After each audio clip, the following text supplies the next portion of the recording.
வணக்கம். நான் எஸ்தர். இன்னைக்கு ஒரு குட்டி ஸ்டோரி சொல்லட்டுங்களா? ஒரு கிராமத்தில ஒரு விவசாயி இருக்காருங்க. அவர் வந்து ஒரே ஒரு குதிரைய வச்சிருக்காரு.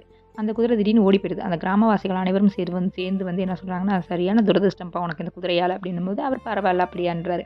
ரொம்ப நாள் கழிச்சு பார்த்தீங்கன்னா, அந்த குதிரை 4, 5 காட்டு குதிரைகள கூட்டிட்டு ஓடியாருது. உடனே அந்த கிராமவாசிகள், "பரவால்லப்பா உனக்கு அதிர்ஷ்டம் பண்றாங்க." அவர் அதுக்கு அப்படியா அப்படின்றாரு. ஒரு நாள் அந்த குதிரையில அவங்க மகன் உட்காந்து விளையாண்டுட்டு இருக்கிறாப்படி. ஒரே ஒரு பையன். விளையாடும்போது கீழ விழுந்து கால் உடைஞ்சிருது. உடனே இந்த கிராமவாசிகள், "இந்த குதிரைய வச்சு உனக்கு துரதிர்ஷ்டம்ப்பா" அப்படின்றாங்க. "அப்படிங்களா?" அப்படின்றாரு.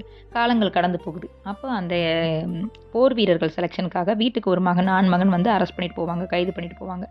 அதாவது அரசு ஆணையின்படி. அப்ப போகும்போது இவர் ரொம்ப கவலையா இருக்காரு. "துரதிர்ஷ்டம்ப்பா உனக்கு ஒரே ஒரு பையன் இருந்தான். அவனும் பாரு அரசாங்க துறையில எடுத்துட்டு போயிட்டாங்க" அப்படின்ட்டு.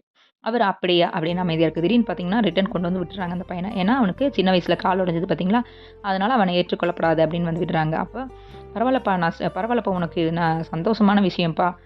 அதிர்ஷ்டம்ப்பா" அப்படின்றாங்க. ஆனா, அவர் எதுக்குமே அப்படியான்னு கேட்டு இருக்கிறாரு. இதே மாரி தாங்க நம்மளும் நம்ம லைஃப்ல எது கஷ்டம் வந்தாலும், நம்ம இப்படி, அப்படி அதிர்ஷ்டம், துரதிர்ஷ்டம் 4 பேர் சொன்னாலும் அமைதியா இருங்க.